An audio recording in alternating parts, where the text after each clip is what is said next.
We used to build stuff that was wow or cool. Or let's be honest, sometimes you'd look at it and just go, really? But the point is, it had personality. It was something. Now, we build things that are just things efficient, clean, identical. Our cars, our buildings, our phones, it's like we collectively signed a treaty to make sure that nobody ever has to look at anything interesting ever again. So, why does everything feel so bland now? And if we've really outgrown our need for character, why do we still light up the moment we see a machine with a little soul? Let's talk about it. And get off my lawn. Hi, thanks for dropping by. I'm CJ, and today I'd like to talk about something that's been bugging me for a while. We've taken the personality out of things. Not everything, of course. There are always exceptions. But if you compare the world around us today to the world of 50 or 60 years ago, it's hard not to notice a change. The things we built used to have a lot more character. Sometimes it was elegant, sometimes it was ridiculous, and at times it could be tacky as hell. But at least it was something. Think about some of the great design movements of the last century: Art Nouveau, Art Deco, mod art. Even if you don't know much about design history, you can usually recognize them instantly. They had identities, and it wasn't limited to museums or expensive architecture. Ordinary things had personalities. A refrigerator wasn't just a refrigerator. A car wasn't just transportation. A diner wasn't just a place to get a burger.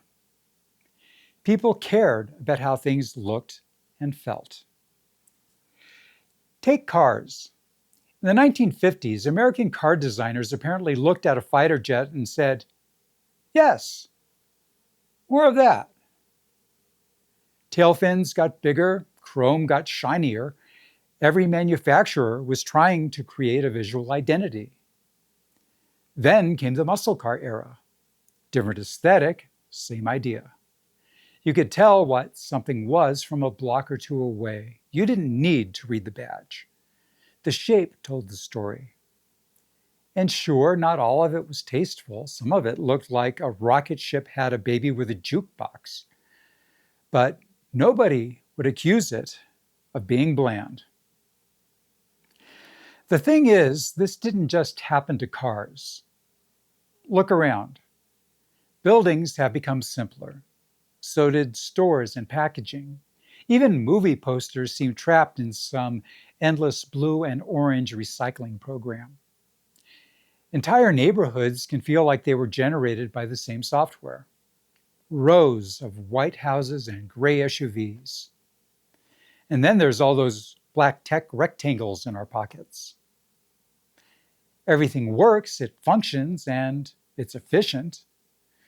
But efficiency has a habit of sanding off the memorable bits. And after a while, you start to miss those unnecessary seeds of style. Now, here's where things get interesting, because while we've been stripping personality out of so many parts of everyday life, one category has been moving in the opposite direction: robots. Seriously, look at Aibo, Spot, the recent generations of Atlas. Some of them are intentionally cute. Others aren't trying to be cute at all, and yet people immediately connect with them.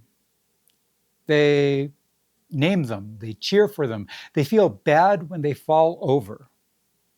There are countless videos of people reacting emotionally to machines that are, if we're being honest, little more than silicon, motors, plastic, wire, and software.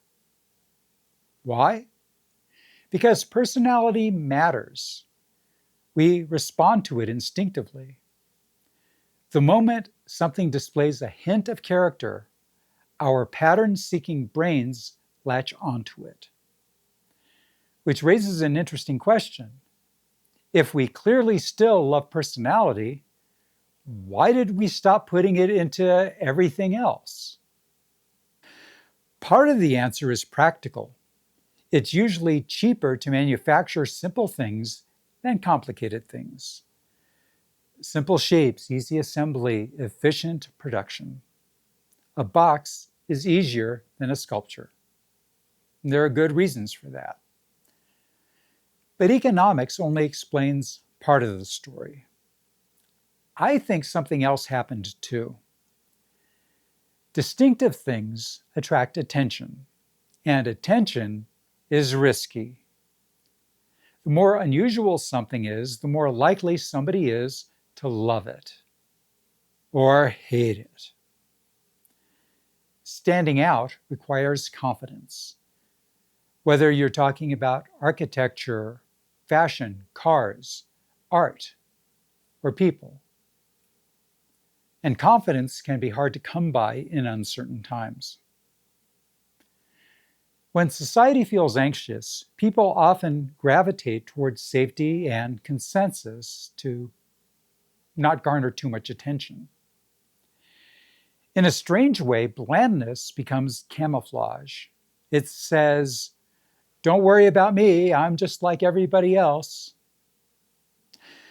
The reason I find all of this interesting is that design doesn't just reflect who we are. It reflects how we feel. Optimistic societies tend to take creative risks. Confident societies experiment.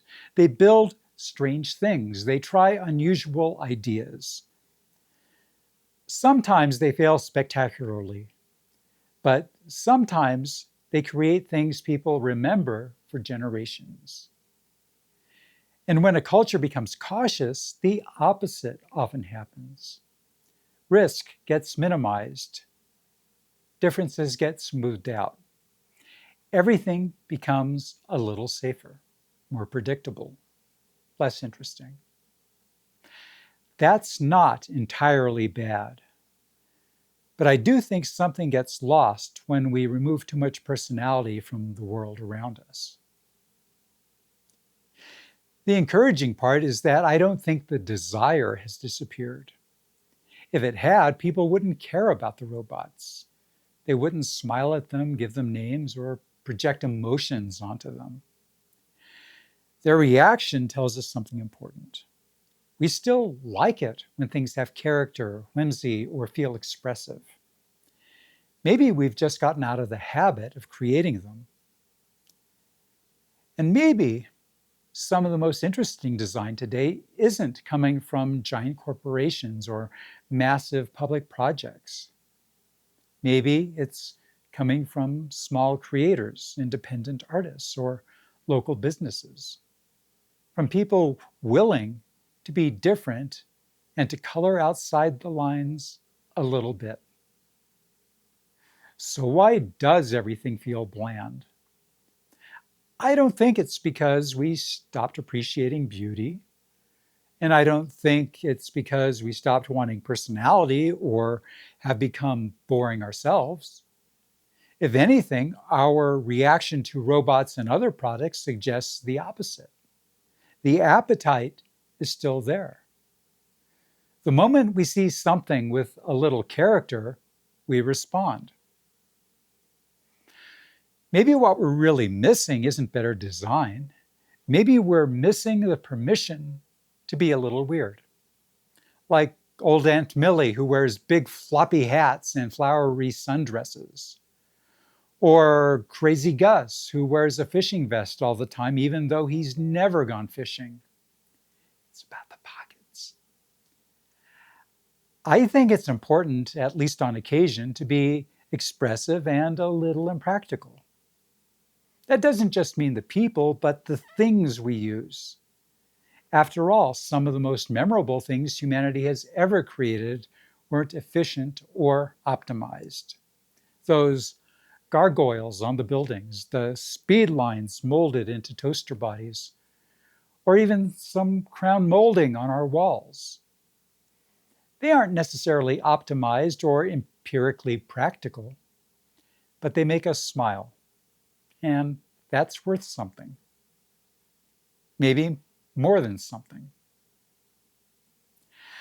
I'm CJ, this is Geezer Gab, and remember, liking is groovy, subscribing is far out, and if everything around you is starting to look a little too gray, maybe add a splash of color, or even some googly eyes. See you next time.